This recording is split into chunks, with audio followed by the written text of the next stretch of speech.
Good morning, everyone. Good morning, everyone. Come on. I know a few of you had your caffeine, get your blood flowing and pumping. This is an exciting event. There's a lot of new data and information coming out about how we can all kind of kickstart the work ahead moving forward. I should start off probably saying my name. So my name is Jamira Burley, and I work as the head of youth engagement and skills at the Global Business Coalition for Education. And I'm super excited about this event because I think it has brought to the forefront just how the sense of urgency we need to kind of do in order to move our entire world forward. I would like to thank each and every one of you for joining us this morning and for making early childhood education a priority. It's no secret that by age 5, 90% of a child's brain is already developed. So the need to increase awareness and funding for ECE cannot be overlooked, especially if we hope to accomplish all of the SDGs, but more specifically SDG 4, which is to enable equitable and inclusive quality learning for all. Early childhood education is one of the single most important investments we can all make for a young person. And today we will explore not only the challenges, the barriers, but also the opportunities there are to give every child a good start. Which is why Theirworld, UNICEF, and the Global Business Coalition for Education has joined forces, kind of like the Avengers, right? We have joined forces, and we are proud to partner on this exciting event to right the wrong and to make early moments matter. This is also a joint launch of our donor scorecard and the Global Report for Early Childhood Education, which is on all of your seats when you sat down. Hopefully you didn't sit on the report, but if you did, I won't judge you. Before we get started, I'm curious though, how many of you participated in either preschool or pre-primary education? Just raise your hand. A little higher, be a little proud. Take a moment and look around the room before you put your hand down, right? It is so amazing that all of us got a head start and got the opportunity to participate in early childhood education and preschool and pre-primary education. But the simple fact is millions of young people around the world don't. And we can all think about the fact that many of us probably would not be here today if we did not get that kickstart into our development. And so in order to kind of remind us of that childhood moment, there's a crayon on all your seats. There's also a question in the folded card on your seat. And I want you to take a moment to quickly answer that question in the card, because I want it to ground us not only in the sense of urgency, but more specifically, how you can view the boundaries or the barriers preventing early childhood education. If you don't have a crayon, just raise your hand. We have plenty. Unfortunately, you can't request a specific color, but we'll get you one.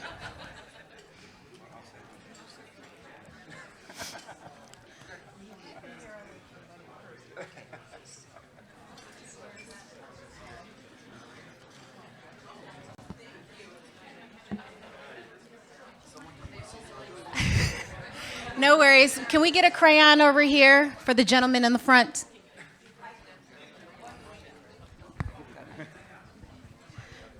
Now, we will be collecting those crayons at the end. So as you sit down and with the opportunity to jot down your notes and your answers, again, remember to keep those responses in mind as we go throughout the program. Probably all of you can think back to preschool where you colored, drawed a little bit, learned how to write your name. Or like me, I look forward to nap time, which if you're like me, you also believe that we should incorporate that into our adult lives. So a lot can be learned in pre-primary education and in kindergarten. And we are going to talk with two of the leading experts. And they did not pay me to say that. Two of the leading experts who are going to help us to ground us and contextualize the challenges ahead and to hopefully lay the foundation for how we can have a deeper conversation around where the resources, where the opportunities, and where the potential to ensure that we are able to scale many of these resources up to ensure that by 2030, no child is left behind. And so it gives me great pleasure to introduce our two guests, Ms. Henrietta Ford, who is the Executive Director of UNICEF. We also have Justin Van Fleet, who is the Executive Director for the Global Business Coalition for Education, as well as the President of Theirworld. So I'm going to start with ladies first. Ms. Henrietta, thank you for joining us this morning. First question for you is that you just released a new global report called A World Ready to Learn. Now, we know that not every child has access to pre-primary education. So what have you learned in your report, and why is it important for every child to have access to pre-primary education? Thank you very much. So first, Justin and I want you to know that as the Avengers, we filled out our card together. So here's our card. Right. So thank you very much. I see some great friends here today, and I know you all share the excitement that we are feeling about the launch of these reports. So early childhood education is extremely important in a life, and I think maybe the world forgot it a bit, and we have to pick it up again, and we have to really restart the interest. So there are 175 million young people who miss out on this, and that's not good enough as a world. The numbers that we are getting is that nearly 8 in 10 children, so actually 78%, are missing out on this opportunity. That's an enormous number. So as a world, we need to stand up and try to change this. It denies them opportunities, but it also means that their brains and their bodies and their interactions with other children shapes differently in their lives. So it's of crucial importance, it's large, and it's solvable. It's changeable in every country in the world. And I'm happy you mentioned every country. We'll have Justin talk a little bit later probably about the international aspect of this. But as we oftentimes when we come to the World spring meetings, or even in September at the General Assembly, it's very high level, global context. And I think as we are looking to contextualize and localize these opportunities, what's happening in the countries are very important. So can you tell us why is it important for countries to really take this and make it a priority, especially as we think about all of the opportunities that can be unlocked when a child has access to pre-primary education? So you said it earlier when you started by mentioning the development of the brain. But early childhood development also means that you begin to teach parents how to parent. So as I have visited many of our early programs, one of the things you see is that all of us become better parents. You do not know about early childhood education until you begin to see and experience some of the programs. So it helps a child and it helps the parents in a country. The numbers that we have run with the World Bank about the investment return they're all extraordinary good paybacks. So a dollar invested can either reap $7 or $16, either in the lifetime earnings of a young person, or that the governments did not have to spend that money in other ways. So it is efficient in terms of funding, it is effective in terms of development of a child, and it's enormously powerful in how it creates families that can change a nation. So it seems like a no-brainer, right? It does. Like it seems like a no-brainer that the importance of it, but we know unfortunately a lot of countries are have not risen to the bar and not have creating these resources for every child. So I'm curious, what are the boundaries or the I should say the barriers for countries kind of increasing their support and making this a priority? And for you, if we were the Avengers and we can wave a wand, what would success look like, not just for the countries, but for the young people impacted? So often in countries, it is funding. So we recommend that a country set aside 10% of their funding and that they are able to actually fund early childhood development. When I was in Chile, I visited a program that is world-renowned, but in it, the poorest children and the children of the wealthiest families attend the same early childhood development programs. It means that you get an equal start in life, and that is something that every government, every country should aspire to, that you have an equal start for people at every economic level. That's one, but there are a number of countries that once they actually focus on it, Nepal, Mongolia, a variety of countries, they changed the statistics and they can do it quickly. So it's actually something that can be done within the political will of a sitting government. So as the Avengers, we put on our card money and political will. But if you get those two, you can change the country. No, and I think that's a really great point. Oftentimes, the passion is there, the information is there, the urgency is there, but we lack the political will. I think what's really important about the report UNICEF put out is that it not only outlines the problem, but it also makes key recommendations around how government partners and private sector can kind of lend a hand and join together. What were those recommendations that could be addressed not only for those in the room, but for those watching at home? Well, private sector have lots of products and services and platforms that can be used and can help governments as they move. And both of them have fascinating models for financing, but contributing to the intellectual capital. So I want you all to read the report, and you're going to find lots and lots of areas that are important. The other thing that you mention in terms of how a country can look at it is that we found that there were economic differences reflected in the mother. So if the mother had been to an early childhood development program, that made a difference. If a mother had received primary school education and secondary school education, that made a difference. So everything that we do in the world of education builds on itself. But it's also that we've seen the darker side, that if you are poor, that you do not have as much chance to go to early childhood education. And as a result, we have to change that. So these are really worth reading, and we're enormously proud and excited to have done it with a whole range of partners. So thank you, everyone. See, teamwork. So we know that while it should be free for the child, it still costs money. And we'll be talking with Justin a little bit later. We'll ask him all the important money questions, and if he wants to write a check, right? So the question I have for you, though, is what are the barriers for countries trying to fund this on the local level, and how can we help to alleviate that stress and ensure that funding is going to the poorest communities and to the most disadvantaged? Well, barriers you can see everywhere. So sometimes it is that there is not a community commitment. Sometimes it is that there are not teachers who are trained, who know what to do in early childhood development. Sometimes it is lack of spaces. Children in conflict are the ones who are probably the most difficult to reach.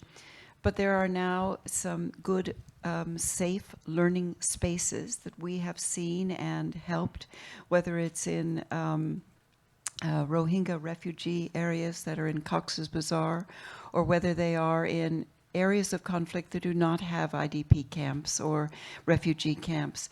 In all of them, you need to make spaces. You need to have teachers. You need to have the right learning curriculums and materials, and you have to have the political will and the funding to do it. So UNICEF is one of many organizations that can help in this, and Theirworld and the many partners who would work on this. I think it's a powerful coalition, but we're not going to do it as one entity. The barriers are everywhere, but if we flip it over and see it as opportunities, and what some countries have done, it's absolutely breathtaking. It's stunning. So if we look at the good examples, let's follow them, and let's build a better world. No, I totally agree. And thank you for summarizing that. I think what you've highlighted, as well as what the previous event highlighted, is that there's no silver bullet, no pun intended, but there's no silver bullet to solve it. But when you have collaboration between unlikely partners, private sector, public sector, civil society, all working together, then you can help to kind of ensure that resources are putting young people, the most marginalized, at the center of change. So thank you, and we'll be coming back to you shortly. But I want to briefly go to Justin to talk about the Theirworld report, which is Leaving the Youngest Behind. So does the title say it all, and what were some of the highlights that you noticed in the process of developing this report? Great, thanks, Jamira, and thanks to you, Edie, for being with us today. We're really happy about this partnership and bringing all these different people together to talk about this important topic. I think the title, in a way, does say it all if we're serious about Sustainable Development Goal 4. And if we're serious about getting every child into early childhood education, we are leaving the youngest behind. And on top of that, the most marginalized of the youngest are being left behind. And the numbers in your report highlight what these young people look like, their experiences, and where they're coming from. But the part I think that's important before we even have a numbers discussion is to caveat it with everybody cares. Every single donor that's putting $1 into this issue cares about it. Every single multilateral organization. So it's not an issue of people not caring, but it is an issue of making sure that what our commitments are globally add up to what we're actually doing, and that, you know, when we look at the 175 million young people that are not in early childhood education, the numbers don't add up, and that's the problem we saw. So what we did is we worked at the University of Cambridge and we looked at the OECD DAC database. So we're looking at official donor reports on their unrestricted multilateral aid, so not other financial flows. We look strictly at the aid budgets and what donors reported as earmarking as predominantly early childhood education spending. So it's not to say that there aren't other contributions that donors can make and other types of portfolios, but we're looking specifically at aid to the early years. And what we found is from 2015, when we first did this report, and then 2017, where we put it out now with the latest data, the money is not adding up, it's actually decreasing. So since the international community came together and said, we want every child to have an early childhood education, we've decreased collectively our spending by 27% for the youngest children of our world. When you look at what that means, every single aid agency combined with every single multilateral donor added up equates to 26 cents per child per year in the poorest countries around the world. And that's not really making sense if our commitment is really to achieve SDG 4. The other part of this that I find troubling, it's sort of a good side and bad side of the same coin, is that during the same period, aid to education increased. So we dramatically increased by 11% the amount of spending going to education around the world. But within that, we're not prioritizing at the same rate the youngest children. So we went from about 8% to I think it's about, 0.8% of education aid to the early years to 0.5% of education aid going to the early years. And of the top 25 donors, only 17 gave anything to early childhood education, and 9 of them decreased since we signed the Sustainable Development Goals. So I think that's a bit of the part that I find troubling. It's not that people don't care, but it's how do we get all of this to actually point in the right direction and move forward as opposed to backwards. Yeah. So we need to make sure that our passion, our purpose is matching our pockets and that we're increasing that funding if we are really saying that this is a priority for children. Exactly. Yeah. Awesome. So I think in that same kind of idea, we need to think about equity, right? It's easy for us to say that education is a right. It should equally be distributed. But equity comes into the picture when we think about that it has to look different for every different population, and especially when you consider the poorest, the most marginalized, the most disadvantaged who don't have access to technology, for example. So I'm curious, what is the equitable implications in the way the international community can start financing more actively into early childhood education? That's a great question. And the part that I find really shocking is that across the world, 80% of young people in high-income countries are enrolled in early childhood education, but 80% of children in low-income countries are not enrolled. So we're already starting there. That's our starting point, where we have huge inequities based on which side of which border you're born and what your governments are doing. But it's also an issue of rich and poor countries alike, because the poorest and most marginalized, regardless of what type of income country you live in, are left behind. I grew up about 3 to 4 hours from here in the foothills of the Appalachian Mountains, where half of young people in my own hometown don't have access to early childhood education. So it's something that crosses a variety of borders. But if I look in New York City, where I live now, our program for the youngest children in the most impoverished family, we have an early childhood education program. We spend $6,000 per year per child in New York City, compared to the 26 cents that the global community collectively is investing in the poorest kid in the poorest country. And I mean, that's 24,000 times more we're investing in one child over another. So if we're looking at equity and inequality and where it starts, it really starts at birth, and it really starts with these investments in the early years. And Henrietta, you mentioned conflict areas, and what we looked at with the data with the University of Cambridge, you know, the 26 cents is an average, but if you look at the conflict-affected countries, it's even worse. In these countries, it's even more difficult for governments to mobilize domestic finance, but on average, it comes to about 19 cents per child per year for early childhood education. If we think that's going to reach SDG 4, we really need to rethink how much we're investing, who we're working with, who else we can bring in to be part of this, and how we can get more people sort of demanding it. It's not just donors sort of giving out the aid money, and it's not just the multilaterals responding, but we also need country demand so we can create this partnership across the board to invest the numbers that we need. The last part on equity I'll just point to is that when we look at aid overall to education, we are spending, if we're spending 0.5% in the early years, we're spending about 50%, and I'll look at it in a minute, I have the stats here, but it's around 50% on higher education.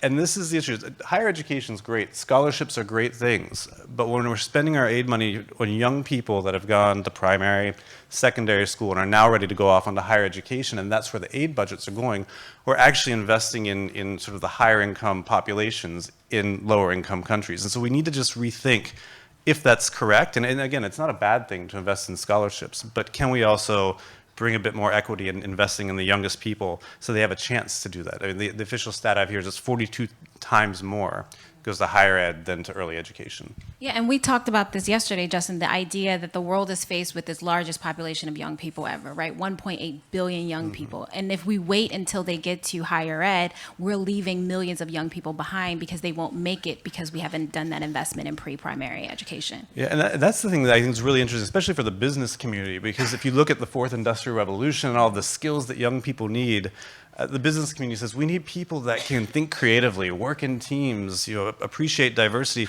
These are all skills that are wired in at that 0 to 5 age group. So I'm even thinking with Generation Unlimited and the work we're doing there with the business sectors. Actually, we need to start investing early to create the next generation workforce. It goes beyond just the skills you need to participate in society, but the types of skills you need to earn an income and participate in the labor market. Okay, awesome. So I'm all for, calling people out, shading them when it's necessary. So who's leading? Who's on the leadership board? Who's making positive impact? Who's doing the investment?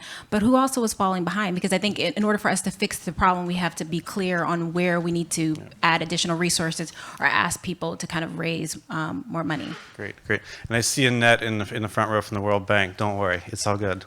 You're a leader. You're in the top bunch. But I think the thing that we have to remember is no one's leading, actually. If we look at the total and if we're all happy with that, then that's fine. But I think we should all say none of us are really leading, and we need our leaderboard to have a couple zeros at the end of all of the digits of what we're investing. So in terms of proportion, and again, we're looking at unrestricted aid. So at UNICEF, we're not looking at what donors have earmarked. We're looking at the unrestricted money UNICEF has. What's UNICEF putting into the early years? And you're leading in terms of the amount of the education budget. You're putting about 8%, 8.3%, so you're almost at our 10% target, into the early years. And that's up from 5% when we started the SDGs. So you're on the right track in terms of the prioritization. But Henrietta, a bit of bad news, I had to break it. The education money, the portfolio for education went down during those years. So it's a bigger proportion, but the overall pie didn't grow. So hopefully, when we come back next year, we can get those numbers up. And I know you're doing great things, and we will. But in terms of really making it a part of the education business, UNICEF sort of comes out on the top of our rank. The World Bank comes out on top in terms of volume of money that's going to early childhood education. And again, this is what's reported as aid money in the DAC from these years. It's not including other financial flows that might come from the World Bank, because I know you actually have a greater number that's over about 130 million, which includes other types of finance flows, plus flows that are going from GP and some of the other FIFs. But when we look strictly at what was reported in the 2015 DAC by the World Bank, and then what was reported 2 years later, it's gone down from about 45 million that was directed to pre-primary to just 15 million. And the World Bank's the leader in terms of this. And so on the leaderboard, and that's sort of where we're at. So I think, again, if we can add some zeros behind everybody's numbers, that would be great. So in terms of volume and in terms of prioritization as a percentage of aid, it's the World Bank and UNICEF. And then if we look at what some of the others are doing in the field in terms of the bilateral donors, surprisingly, and we're looking again at the proportion of the education aid that's going to the early years. So this is a measure of how much are these aid agencies prioritizing early childhood education within the means of what they're giving to education. Shockingly, or surprisingly, I found New Zealand and Belgium climbed up. So they actually are number 2 and 3 in terms of the percentage or the proportion of their funding they're directing to early years.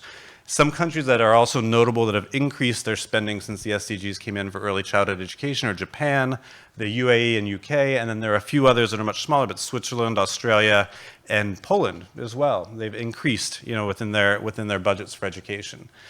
Then I also have the bad list right here. So these are the people that also agreed to the Sustainable Development Goals but haven't quite lived up to the promises. Since we signed, I noted that Canada, Korea, the EU, and Germany have decreased the proportion of their aid budgets that are going to early childhood Is it because education. they no longer have any children?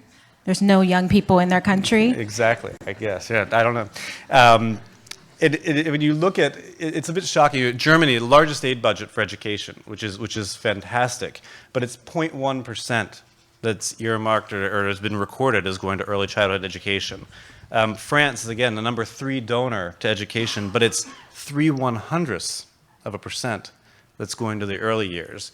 And so I think that's the part where we really need to raise the political will to put the attention on this issue and put the spotlight on it. And these are, again, 2 of the countries that invest a significant proportion in higher education of their aid budget. Again, it's not a bad thing, but it's just we have to ask where are our priorities.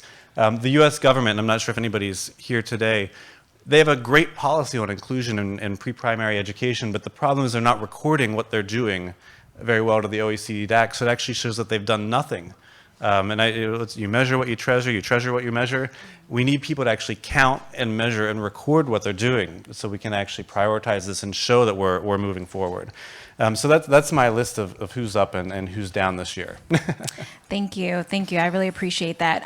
But what you've shown so far is that oftentimes we put the burden on just governments alone or multilateral organizations alone to do all of the work. But what we have noticed with the Global Business Coalition, with Generation Unlimited, is the need for a number of unlikely partnerships with the private public sector to come to the table to invest more in education. So for folks in the room who aren't a part of these organizations or aren't a part of government entities, what can the larger international community do to ensure that we are raising awareness but also increasing funding in those areas? Yeah, I mean, this is the thing where I think this is the greatest challenge that we have and the greatest opportunity to invest in the early years and in young people. And it's such a big challenge that everybody has a role to play, and anybody that wants to do anything, I think we'll welcome in under our tent as the Avengers to join us in this quest. And you'll hear shortly from some of the government actors. We have foundations and businesses that are on the next part of this panel that are going to talk through some of the ways that they're participating. But even if you're a citizen, if you're a young person, if you're an advocate, we need to be pushing both the countries themselves to invest 10% of their budgets in education, but also the donors to invest and reach that 10% target. We need to get people to commit and report what they're doing. We need the businesses and foundations to come in and be partners. I mean, these are communities where employees live and work and where families are, and there's so much potential to use that as a way to both deliver and fund some of these early years programs. So I think those are all different ways that partners can be working together. Awesome. And I'll turn briefly back to you, Henrietta. A quick question. So as Justin highlighted in his report bag, is that UNICEF is a leader in this space, is doing the work that needs to be done to ensure that we're investing in the most marginalized, the most vulnerable young people. And so what else can be done specifically by UNICEF to, one, continue to be a leader in this space, but also potentially holding other individuals accountable to raise their awareness as well? To Justin's challenge, we do believe that it was good to move from 5.5 to 8.3, but we're not at 10% yet, and we know we need to do more. You really want early childhood education to be something that's routine, something that every child gets from every segment of society. And I might just highlight 3 country examples, because Justin's been very good about thinking about countries. So one is from Ethiopia, and they put in a national policy framework for early childhood care and education. And they moved from an enrollment of 2% in the year 2000 to over 45% in 2017. So if a government puts in a policy like that, to your question, what can private sector do? They can get behind it and actually implement it and move it in every community. But there's one good example. A second one is out of Nepal, where they set clear policies in their education plan. And so pre-primary enrollment moved from 12% in 2000 to 86% in 2017. Once again, it started with a government plan, and that's important. But then you go to a place like Nigeria, and in the northern states, in Yobe and Sokoto, less than 5% of the children attend early childhood education programs. But in the southernmost state, 91%. So what can a coalition do? It can try to even out those inequities within a country or between countries. But we're all going to be doing it together, and it must become that it's just something that we expect from our education systems within every country.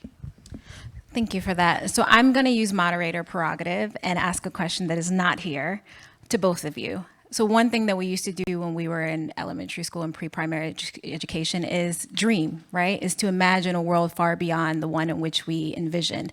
So if everything that the two of you talked about came to be, what would the world look like? Well, so I will go to my Chile example, where every child, no matter if you are poor or from a wealthy family, that you go to the same pre-primary education programs so that you get to know each other, you get to interact with each other, and you get to dream about equal futures and how to build the country together.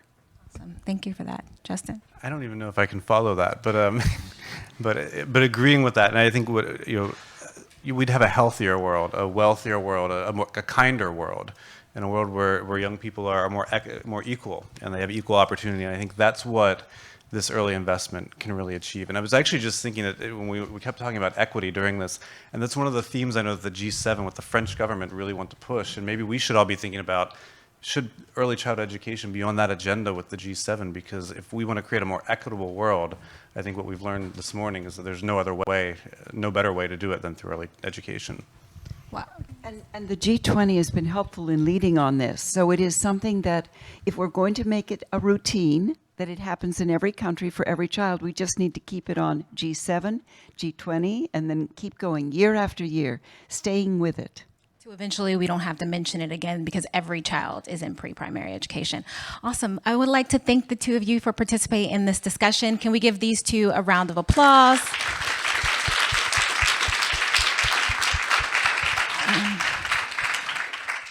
Thank you for your contributions. I'm sure it gave a lot of folks in the audience an opportunity to kind of spark their ideas and solutions for the future. We do have another panel up right next. After these two individuals leave the stage, we're going to swap seats. And then as we're transitioning, we're going to play a quick video of some of the work that's happening in Mongolia in partnership with UNICEF. So take a look at the video. We'll swap out seats and we'll come back with the next panel. Thank you.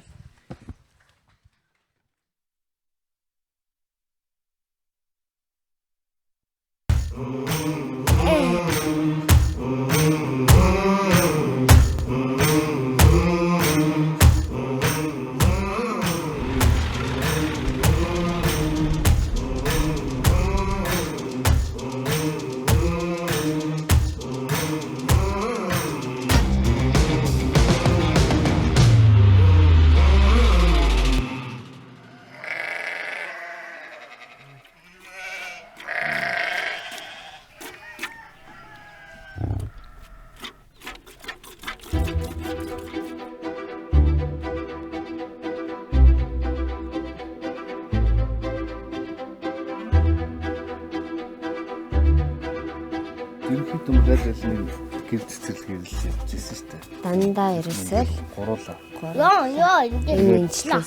энэ хоёр нь болохоор одоо тэр нөт нь төгсөө сургууль болсон. Миний тэрний явж төгсөө сургууль дээр хаавар ингээл хоёр сургууль дээр болсон. хоёрын сургуульд очсон. Нэг явж. Тэгээ нөгөө ардаа хүүхдээ байгаа гэж санаа зов.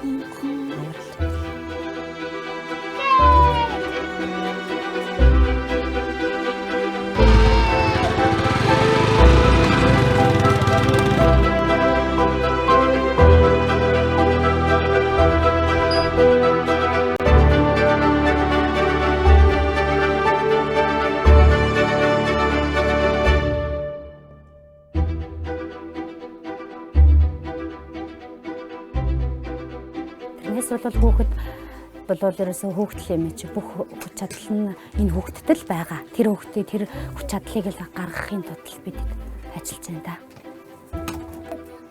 Нэгдүгээрт болоод ирэхээр нийгэмшүүн тал дээр маш сайн чадвар суудаг хүүхдээ гэртээ гараа шүтээ дарааллын дагуу зөв угааж чаддгүй байсан бол энэ дээрээ зөв угааж чаддаг болдог.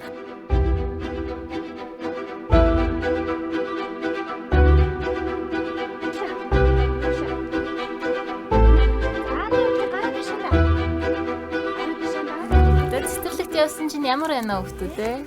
Гоё. Гоё байна. Таар ямар тоглоом тоглож байгаа? Тагта. Хамаа юу вэ? Хам болоод ямар хүн болъё гэж бодож байна? Анар чинь юу болно гэж байгаа лээ? Хамтал мөрөндөл янздаг хүмүүс.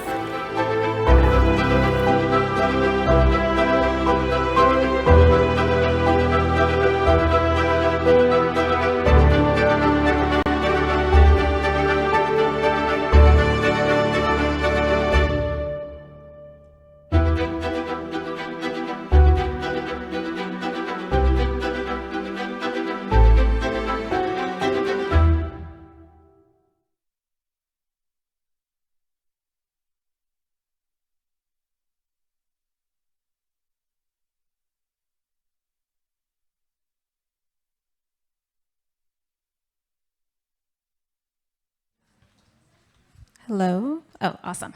I would ask that all the panelists please come to the stage so we can get started.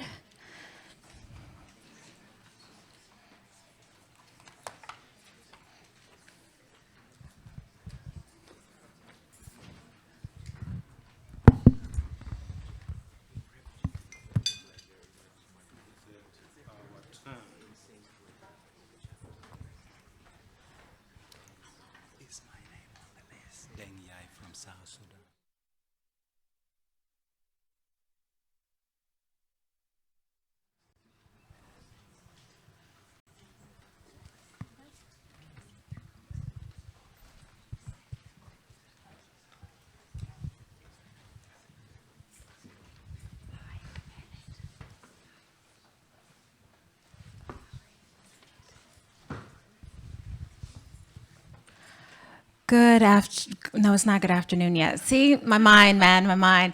Thank you for joining us for the second segment of the program. I'm super excited for our next panel because one, what Henrietta and Justin was able to do for this program is to one, lay the foundation, right? What are the concerns? What are the barriers? Where are the opportunities? And hopefully with this panel, with their unique expertise in the field doing the work, is that they can help to shine light on additional opportunities that there are, as well as what is already happening. They're all working on this issue from very different intersections. Because again, these issues don't happen in silos. They happen at intersections of issues, of ideas, of identities. And so it's really important that we wanted to have a diverse group of stakeholders here who can, again, help you to contextualize what's actually happening so you just don't look at it as numbers, but actual people who are being directly impacted. So it gives me great pleasure to introduce our panel. And I'm gonna start to my closest right. We have Ms. Zuara Yusufu, who is, I'm sorry. First, we're going to start with Zebu Sherman, who is the Youth Disability Rights Coordinator for the Commonwealth Youth Human Rights and Democracy Network. She's also a Generation Unlimited board member. And because she's a millennial, she's also an inclusive researcher for Theirworld. So we're super excited for her to join, especially considering the amazing work she's doing, because oftentimes those who are a part of the disability community are left out of the conversation time and time again. And so we have to make sure that we continue to look at their issues as a part of the larger solutions that need to be developed. We also have Ms. Dixon here, who's the Vice President for Human Development for the World Bank. Thank you for joining us as well. We also have I'm sorry, say that again? Zubaira, pleasure. Thank you for joining us, who is the Managing Director and CEO for the Dangote Foundation. The work that you all are doing over there is amazing. So I'm looking forward to some of the solutions you can share with the audience. And last but certainly not least, we have His Excellence Haki, Minister of Education for South Sudan. So thank you for joining us as well. So I want to jump right into the panel because all of you have so much to share with the audience and I don't want to take up too much time. So the evidence of impact for early childhood education and for educational systems in society is undeniable. We've heard that mentioned in our previous discussion. Yet we know that unfortunately progress is slow. And in some cases, it's not happening at all. And all of you come from, again, this issue from very different and unique perspectives. Give us, in your perspective, one or two sentences, and I know that might be hard, on where you see the problems, the barriers, and potentially the opportunity. And we'll start first with the gentleman all the way to my right. Thank you very much. My name is Deng Yai, and I'm from South Sudan. I have never been to an ECD class. That applies to also my colleague, Dr. Kuyok, the Undersecretary, Victor. We are all from a village. So our training, our ECD was real life. We have never been to a classroom. The barriers, I have written them, I have drawn them. You can see classes in the middle, teachers, and learning resources. These are the main barriers to ECD. And this is why we changed the policy of the government. We have included ECD as part of formal education. It is now in the law, it is in the policy. It is also in the strategic plan, which we are implementing. And we have now seen numbers increasing, but still, up to now, we have about 100,000 children in ECD. So we still have a long way to go, especially, given that we have about 3 million children in school and over 2.2 million children out of school. So before we move on, I want to follow up with that because not participating in pre-primary education or preschool, why is it a priority for you? How did you get to that conclusion? The research evidence is overwhelmingly supportive of ECD. The case is too strong. But my personal experience is also equally strong. When I went to primary one, I did not prepare for it. I was taught at home for 2 days how to write my name in Arabic and write numbers from 1 to 19. I don't know why 19 in Arabic. The third day, I was at the deep end and I was being taught in Arabic. So it followed that when the exams came, I was the third worst student in my class. And at the time, they used, it was customary for you to be chased, to be beaten up by the boys who performed well. But the following year, I was number 9 in P2. I did not know how I got to P2. I just looked around, so boys and girls who were in my class, and I just joined them. And that's how I got to P2. But I was then later on, after 1 month, the inspector came and confirmed that I should remain in P2. And eventually I got number 9 when I got the results of the exams of P2. So that boils down to lack of preparation. I was not school ready. I did not know the language. I did not know the numbers. I did not know how to read or write. So I was not prepared. And this is why we need to have ECD to prepare children for P1. Thank you. So my experience is similar to His Excellency's experience. I didn't go to preschool either. I started in class 1, which was CI, cours élémentaire, right here in DC. So my first day at school was at the Lycée Français here, and I didn't speak French. My dad is from Niger, so he was adamant that we speak French, so I just went to school in French. First day in first grade, and I literally didn't understand what anybody was saying. So eventually I caught up, obviously, learned French, and went to school. I think, though, the obstacle, which is your question, what the obstacles are, when I look at the challenges that we have, for instance, in Nigeria, where I live now, and where most of the work that our foundation does is, we are struggling with getting enough funding for people to go to, let me call it regular school. So we don't have enough money for kids to go to regular school, meaning primary 1, then secondary school, then eventually university. So we haven't even gotten that part sorted out yet. So to add the extra funding required for pre-elementary school, I think from my perspective, the biggest challenge is, number one, people understanding how critical it is. So are children really ready to get there? So do we even understand that? Do people understand that it's important? That's number one. And two, where are the funds going to come from? Now, my kids went to preschool. It was easier for them. But the challenges remain that people just don't recognize how critical it is to do the early part so that when they get to primary school, they're ready. And given that we have funding challenges to even do the basic going to school part, I think we have a ways to go to get funding for ECD. The knowledge gap of the parents or the community recognizing the importance, but also the scarcity of resources to include that as a part of the overarching goal. Thank you for that. Yeah. And then people think that, kids learn at home. Like your first few years before you go to school, you hang out with your grandparents, you hang out with your cousins, you're home, you learn how, you're included in life. It's not like the kids are just sitting idle in a corner doing nothing. They're typically included in, the life of the family where they live. And so, going to school is like a big marker. You literally get up and go to school. Yeah. And that happens when you're a little bit older, 5, 6 years old.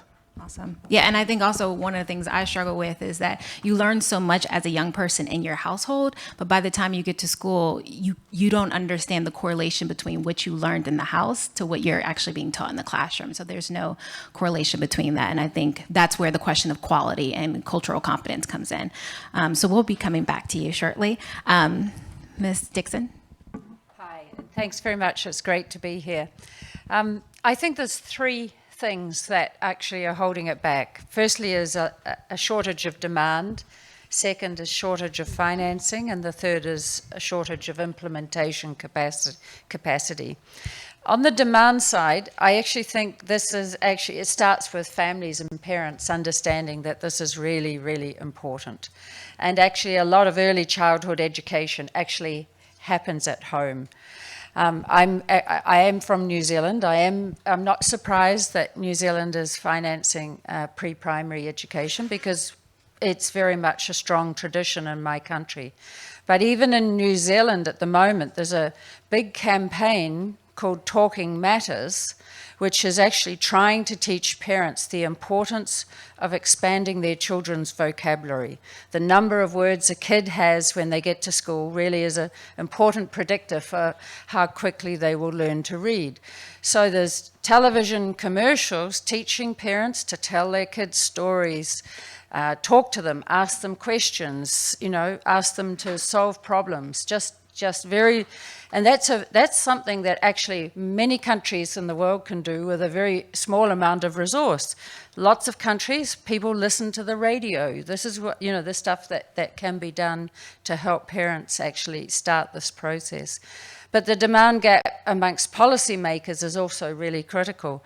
I was just talking with my colleague Jaime Saavedra, and he was telling me one of the poorest countries in the world spends 45% of its education budget on higher education.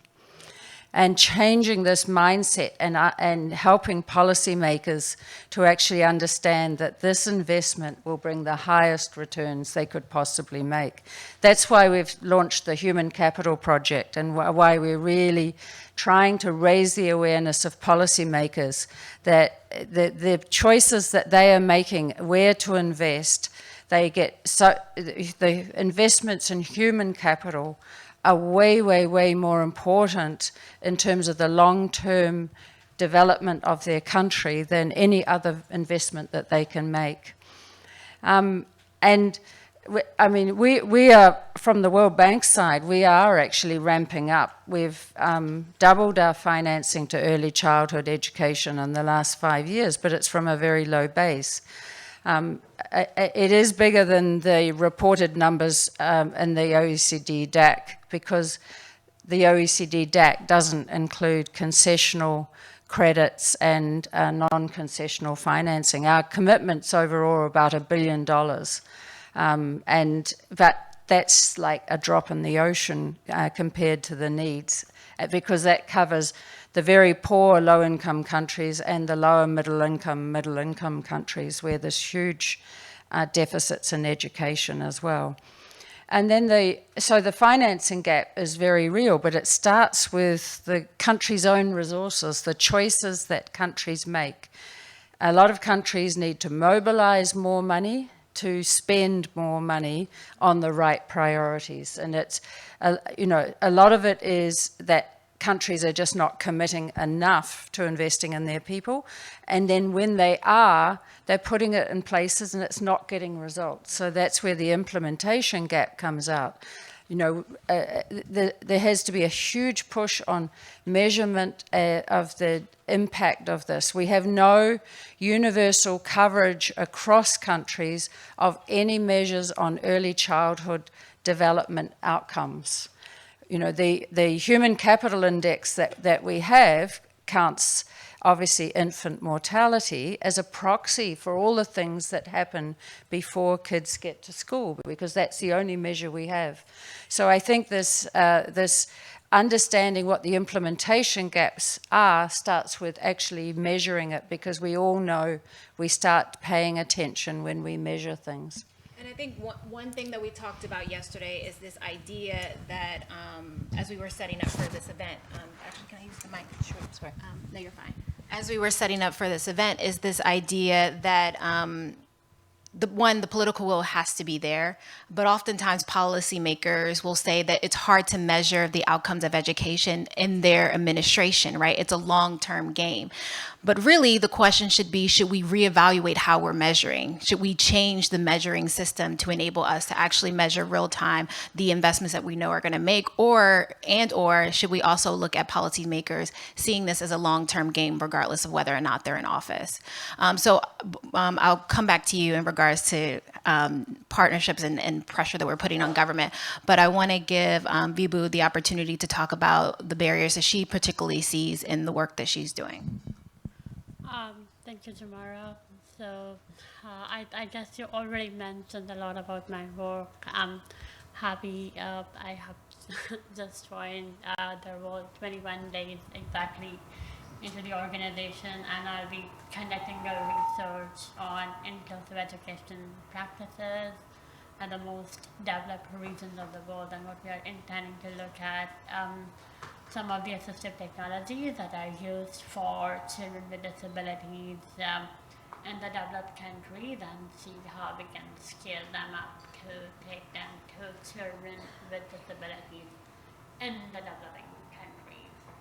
To answer your question earlier on to the panel on what are the barriers for early childhood education and where we see the opportunities specifically for children with disabilities, then it's quite complex, because when you look at the marginalized groups, you realize that probably children and young people with disabilities are the most marginalized among all the marginalized groups. More than often, children with disabilities would miss out either its early childhood education or its primary education because of two reasons. A, schools are not willing to accept. 9 out of 10 schools would refuse to accept you. I was myself denied admissions by almost all schools I applied to, simply because I was blind. And the suggestion that I was given was horrible. My parents were told your child should go and study with intellectually disabled kids.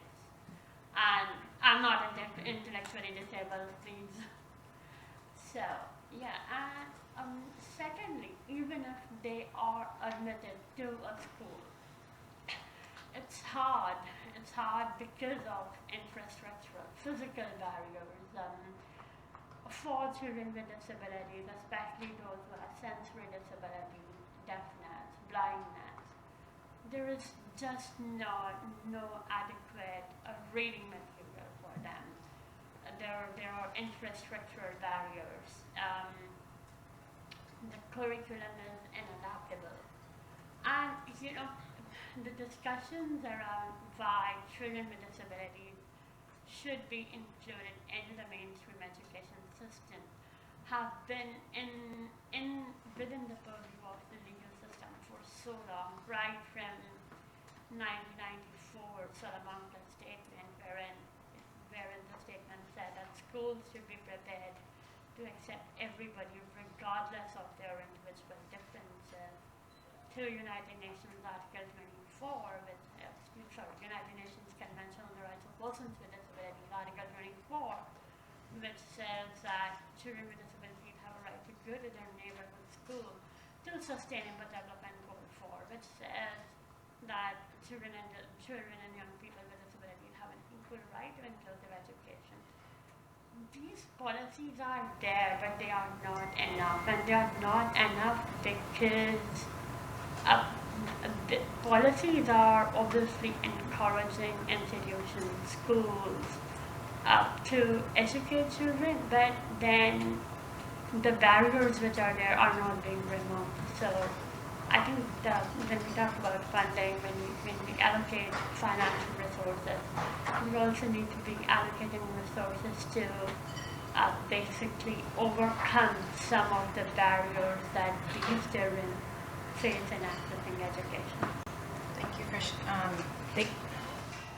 thank you for sharing that. Hello? Okay. Thank you. Said hello like I was calling someone. Thank you for sharing that. And for someone who has been involved in the global education space for a very long time, I've realized that over the last few years, there's so much to learn about the disability space, and that it's so easy sometimes too easy, and I think it's ignorant oftentimes for people to couple every single person with a disability in the same type of, or I think it's the same type of resources or solutions that's needed for each of those individuals or different disabilities, without truly recognizing their lived experiences and or the contributions they can make, right? Because whenever we hear about people with disabilities, it's always in the negative context versus thinking about what they can actively bring to the space. So as a follow-up for you, Sherman, why should or how can we start really viewing individuals with disabilities as a positive way to ensure that we're being more inclusive with resources? Thank you for that. In fact, I think it has to begin at the level of education itself. And I do strongly believe that right from early childhood education, we need to ensure that we just don't have the policies, but we do have the implementation. So children with disabilities should be mainstreamed. They should be taught to study with non-disabled children, because a lot of these barriers, as I pointed out earlier, that we have are not just the physical barrier, they're also the social barriers, stigma, discrimination, prejudice. So I think a sooner mainstreaming of children with disabilities with non-disabled children would sensitize non-disabled children to understand that it's okay if someone has a disability, it's part of the social diversity, and that is what would help us transform our society. We have been saying that we focus more on the negative aspects of disability and less on the positive aspects. And that's also because when we segregate children with disabilities, they lose their ability to form consistently well in academics and later in life, because in special schools the standards are terribly low. So we have to not only look at the policies, but how those policies are actually implemented into those communities and practices. Okay. So when they are mainstream, they know they have to perform at par with their non-disabled peers. And thirdly, and most importantly, we might be able to segregate children with disabilities in early years of education, or maybe throughout early childhood to secondary education, but we can't segregate them in every sphere of life. There are no universities that at least I'm aware of which are solely and exclusively for the people who have disabilities. They are all mainstream. There are no workplaces that are solely and exclusively for young people with disabilities or people with disabilities. They are all mainstream. So one day, today or tomorrow, you have to include them.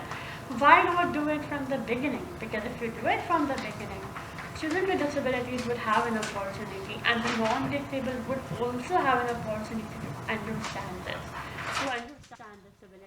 accept it as part of the social fabric. Most importantly, what I feel is that we often talk about our 2030 agenda of an entirely inclusive world, but we need to understand that we won't be able to achieve it unless children with disabilities are not included. That's a great point. Because they are a part of our social section. Until the time we are including a particular section of our society, whether it's women, whether it's children with disabilities, whether it's refugee children, we are not being inclusive. We had a very thought-provoking discussion this morning around why education cannot wait. And I will really like to conclude this note by saying inclusion cannot wait. You heard it here first. Thank you. Someone should tweet that, actually. Don't forget to use the hashtags, but definitely share that, because there's a lot of folks, unfortunately, who could not be here. But we need to continue to include that as a talking point as we leave this room. I want to jump back to Ms. Dixon, because I know you have to leave. And again, thank you for joining us. But you briefly talked about the intersectionality between human capital and early childhood education, pre-primary. Can you expand on that just a little bit more? And also, as the World Bank being one of the leaders, how and what are the ways in which they're encouraging other sectors and other individuals to kind of increase their spending in education? And what is one recommendation you would give to kind of the larger space on ways in which they can get engaged? Thanks. Yeah, I mean, what we are trying to do is to actually bring together all of the human capital investments that are critical, not only for the well-being of children as they grow up, but for the development of countries. And we all know that human development is critical in its own right. It's intrinsically valuable. But what we haven't been saying as strongly as we need to, and I think we have better evidence now to do it, is to convince policymakers that investing in human capital is directly linking to the productivity and growth of a country. And so it's a pathway for development of countries. And so these investments include, of course, starting with access to modern family planning so that girls have choices about when they start their family. It's about delaying early marriage so that girls are able to complete their education because they will be better parents when they have their families. It's about making sure that the whole first 1,000 days, the nutrition agenda, making sure that we reduce stunting rates. We have countries that have stunting rates of over 50%. And we all, in this room, we all know that that affects the capacity of the child to learn. And so actually making policymakers aware of this. I sat with a strong bench of rather elderly gentlemen yesterday who were the economic policy team from a country that has 50% stunting rate. And I said to them, they didn't know what stunting was. I went through the whole spiel about it. And I said, this is an emergency. You should call this an emergency. And it's an emergency because you can't see it. You don't see stunting. It's not something that's obvious if you haven't been educated about it. And then, of course, it is the value of getting kids' learning processes starting early. And here, a lot of policymakers just, as countries develop, policymakers want to add years on the education. And I think, we've done a great job of pushing the importance of access to education. So policymakers think, well, we've now got kids in school for 6 to 8 years, so we need to add secondary and then higher education. And when you say to policymakers, if you add that on the front end, you will get a lot better outcomes for it. It's not intuitive to them. They think that it's really important, and it is important, that they have higher education systems with, science, technology, engineering, and we support that. but it's where are the biggest impacts going to come, and actually telling that story about how it all comes together. And here I think the biggest challenge we face is actually breaking down silos, so that the whole story about the importance of creating the conditions where children develop well, become healthy and well educated, and that in turn drives the development of whole countries. Thank you for that. Thank you for that. I really appreciate it. And I know you have to go, but thank you for joining this panel. My colleague, Jaime Saavedra, is going to sit in for me. So. Oh, perfect. Thank you. Okay, thank you. And I'm really sorry about this. It's like speed dating. No worries.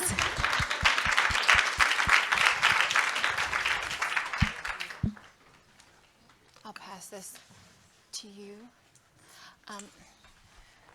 So I want to jump right back in and call on the minister because you mentioned when we first started this, one, you didn't participate in pre-primary education, but that didn't stop you. We'll wait until, no.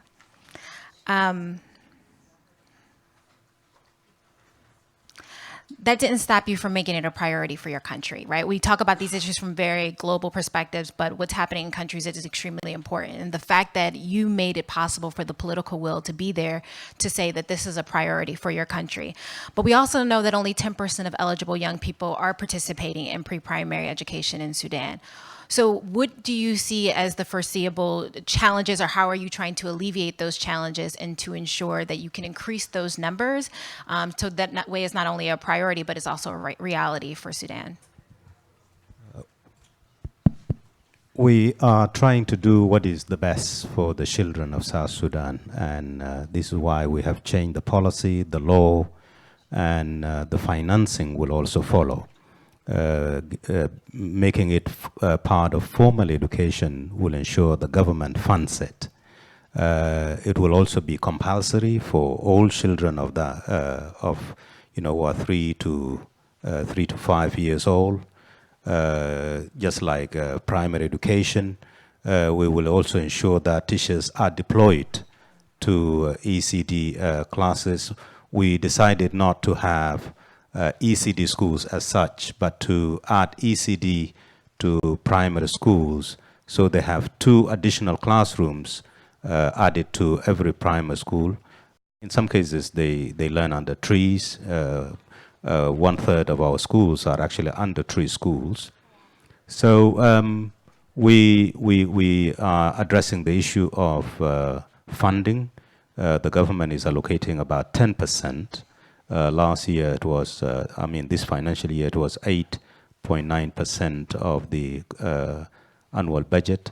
If you add the arrears of salaries that are being paid late, then it will be 10.5%. We are hoping to increase this allocation next year to at least 10% or at least 15%. But this will enable us to address the issue of teachers. Currently, the number of teachers working in ECD is small. The number of schools is also small. The number of children is about 100%, as I said. We have developed the learning resources. That is good news. But we also need to use the funds from the GPE to print the textbooks and distribute them to schools, which will be done by May next month, and that will be a step forward. So we are trying our best to take all the necessary measures to ensure ECD is promoted and that children have a better start compared to Deng Yai. Thank you. And I really appreciate you mentioning the different types of schools that are available, because sometimes you have to be innovative, right, to ensure that you can take it to the most disadvantaged neighborhoods or communities, especially if there's not already a structure or traditional school structure available. And one other question I want to ask you before we jump into the private sector, right, is this idea that there's needs to be partnerships across the board with private sector, with government, and the public as a whole, so getting communities engaged. So I'm curious, from your perspective, how have you previously worked with the private sector or with community members to increase awareness in that regards? In fact, the private sector, the private nurseries are the norm in South Sudan. the government is now starting to have ECD as part of primary education. We are the newcomers to this agenda. And this is why we want to encourage the private sector, especially and the churches who have been traditional supporters and our traditional partners in education, to continue to increase the provision for ECD as well. Thank you for that. And I would love to jump to, okay, I'm going to get your last name right, because I hate when people get my name wrong. Miss Yusufu? Really? Okay, did y'all? Okay, I got it. Perfect. Practice makes perfect. So I want to jump to you because you are the CEO of Dangote's Foundation, which is meaning you are looking at this from a very unique perspective, the private sector getting involved, getting their hands dirty in many ways and actually being a part of the work that needs to happen. From your perspective, why is it important for the private sector to get more engaged, and how have you, in your foundation, what are some of the tools or resources that you've provided to particularly communities like Nigeria to ensure that we're increasing primary education for them? So I think that the private sector has a vested interest in human capital development, whether it's health, education, making sure that people are able to be the best that they could be,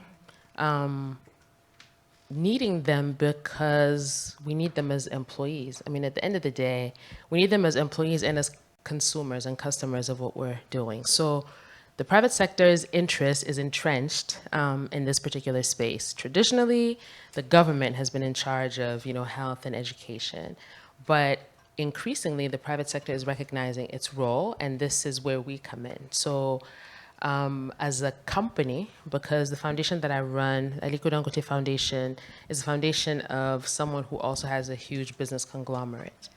As a company, a lot of the work that we do and support is around education for the communities in which we work. So in the catchment areas where the factories are, where our employees live, where our own people are specifically impacted, is something that we do and that we encourage other private sector companies to do. As a foundation, so on the let me call it charitable philanthropic side, a lot of our investments are about complementing what is not enough.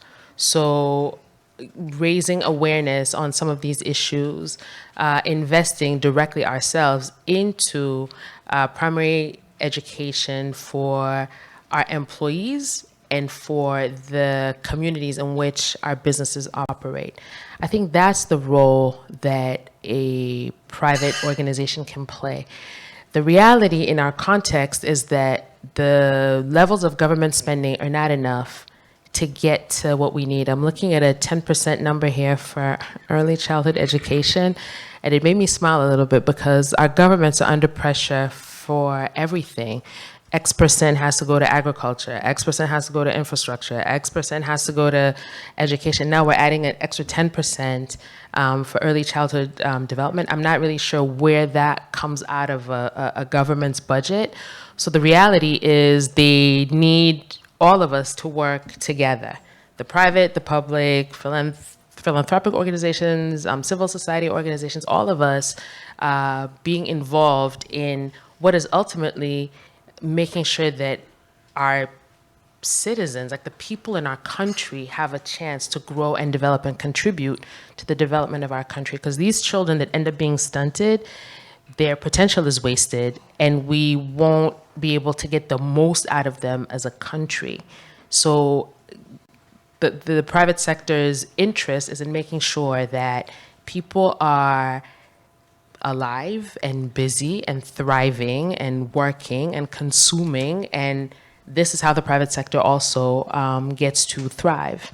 And that's, to your point, it's about thinking long-term, right? Yes. The long-term sustainability of your company, and more specifically, how do you ensure that you are creating an environment where people are not just consumers, right? They're creative, they're being innovative, they're creating new solutions that can hopefully boost the bottom line. Absolutely. That's exciting. I like to think that you are one of the very unique unicorns, because oftentimes you see the private sector are making contributions, but rarely in the communities that they're actually working, or their workers are from and their communities are from. So thank you for that. And you all should check them out. But I want to give them an opportunity. I want to give all of you an opportunity to ask questions of the panelists. I mean, it's very rare that you're this close to experts like this. And so if there's questions from the floor, just raise your hand. We have a few folks, I think, going around with microphones.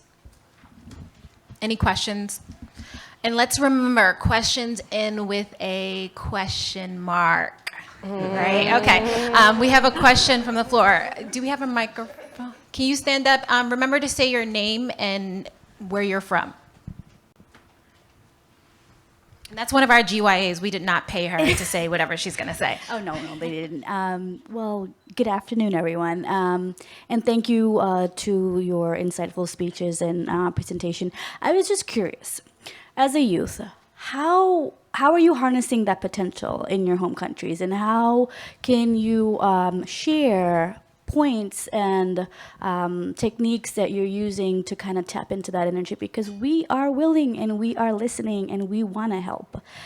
If you give us the chance and you let us sit at the table and, you know, give us that opportunity to, you know, help be a part of that talk and decisions and changes to say that this is what we need. And yes, we have to get it. There's no question. So how can young people be co-investors and co-leaders in the space, working with these different sectors? Correct. Awesome. Who wants to tackle that first? I mean, young people are part of our ecosystem, right? Young people are part of life. They're everywhere. They're in our companies. They're in our kids. They're our kids. They're in the community. We deal with young people all the time. I think an organized youth voice that comes up with concrete suggestions that aren't always about give us, help us, because to be honest with you, a lot of the feedback that I get from young people is how unfair everything is and how, you know, they're not getting the right opportunities and, you know, everything. Like my daughter, I have a 17-year-old daughter, and she's like, well, Mommy, you know, teenagers are always anti. Like, we think everybody's against us and everything is anti. So there's like a feeling of, well, you're not paying attention to us, we need more help, we need more support.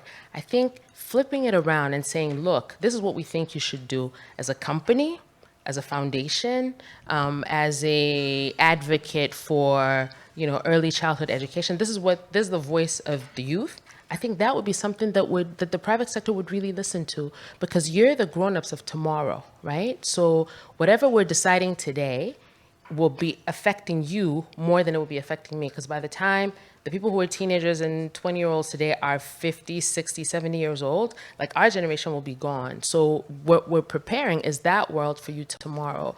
So from my perspective is input from young people that's not always about you're wrong, everything sucks, it's terrible, you know, help us, it's not fair, we don't have opportunities, we need a job. Like something more productive would really be listened to. That's that's the sense that I have. Jaime, you wanted to? We'll start with you. Can you say your name and where Yeah, Jaime Saavedra, I'm from the Senior Director for Education at the World Bank. I just wanted to add to what Zoira was saying. It's not only the voices, but it's also the actions, because I mean the young people will do things and can commit their time and their effort through many mechanisms. Right? In some cases, could be through working in the education sector and NGOs. In other cases, after preparing themselves, working in the public sector as well. But remember that at the end of the day, I mean, governments and societies have the responsibility, as Henrietta Ford was saying at the beginning, to make sure that everyone gets the right service, right? And that implies that there is a responsibility to making sure that that happens. In some cases, it could be the public sector providing the service. In other cases, it's the private sector providing the service. But even if it's that case, you need to make sure that it's of the right quality. So you need to regulate that, what happens. So that requires commitment of people. And I see, for instance, even in my country, young people entering to work in the public sector, right, to be public officials, right, to work in schools or to work in ministry, in local offices, right, that could be a fantastic a fantastic contribution of young people in terms of really committing their time and their effort, right? And be part of the, be part, I wouldn't say of the solution, be part of the service that has to be provided day after day after day, right, to these kids. So it is the voices, but it's also the arms, legs, and brains, right, of young people. Yes, in South Sudan, young people are 73% of the population. So they are the focus. These are the people, if you serve, then you would have served the people. So for us, it is a very important agenda. The government has decided to include representation, to increase representation of youth in all government institutions, including the parliament, to 20%. This is in addition to 35% for representation of women. Of course, some of the youth will come as women as well. We also know that the population of Africa is going to increase from 1.2 to 2.4 billion by 2050. This would increase the number of youth that are in the age bracket 20 to 24 to probably 72% of the population of Africa by 2050. So these are the people to empower if you want Africa to rise. And this is why we are doing our bit in South Sudan, providing education for them, but also involving them as change makers to promote peace through school peace clubs.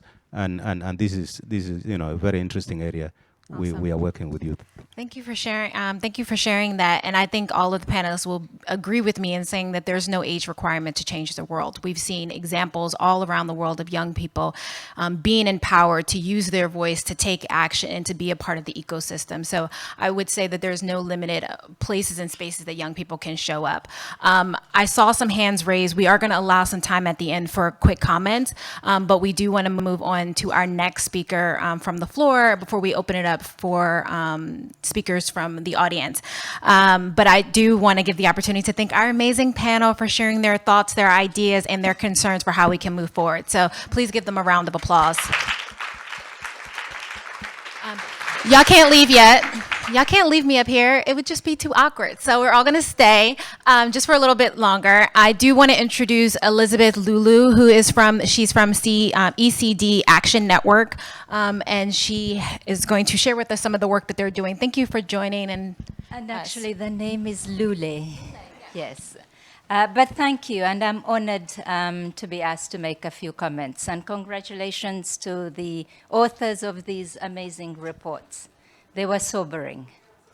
We have the commitments, but the funding is going down. We have the knowledge, we're not scaling up, we're not doing enough to reach the disadvantaged, and I think the task at hand is enormous. So the Early Childhood Development Action, and I stress action, because this is a call to action, network was established in 2016 by UNICEF and the World Bank, and 80 other organizations. What was the motivation? Why did we need a global network? We have regional networks, we have so many other networks. I think it was in recognition that so much is going on, but it's siloed, and it's such a complex area.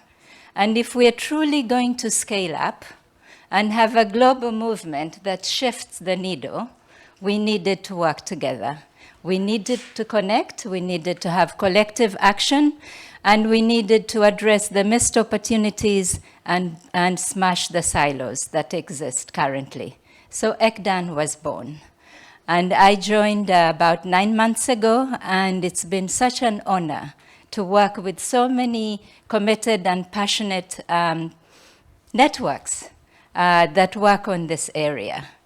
And it was supposed to be a platform that would expand the advocacy, create global public goods and advocacy assets that increase the demand that we needed to do, the awareness, but also talk about the financing. And here I just want to make sure we're talking about 10% of education budgets That is a very important area. And last week I was at the Commonwealth Secretariat where we were discussing what do ministers of education need to actually persuade the ministers of finance to either increase the budgets for education, but also to address the inefficiencies that exist in either budget execution, but duplication, and obviously also silos.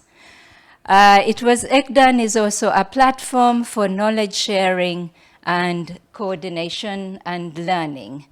And I think maybe 2 weeks ago, we had the Global Partnership of Education share its experience with the people and the core group that work on operationalizing the nurturing care framework on how actually do you establish these platforms at the country level, but also more importantly, have a systems approach. And we talk about systems, we've not yet clearly defined what an ECD system is. And it's addressing those structural issues that will actually enable us to scale up. And the World Bank and other partners have such an important role in increasing the implementation capacity. The third area, I think from experience, you know, when there's been a complex area or where we haven't been making any progress, the world has always established global partnerships. And there are 5 of them out there and even more. We have the Partnership on Maternal, Newborn, and Child Health, and including adolescents. We have the Global Partnership on Education. We have the Global Partnership on Ending Violence Against Children. We have the Scaling Up Nutrition. All these partnerships touch on ECD. And therefore, how do we work together across these partnerships to improve multisectoral collaboration? And this is so critical if we're going to scale up. So I have a dream that I want to share with you. You asked. Establish a global movement that works efficiently, that is able to establish effective partnerships, cross the silos, so that we can have the impact that we need to reach children. And for me, it's especially the disadvantaged children. Thank you. Thank you. I really appreciate it.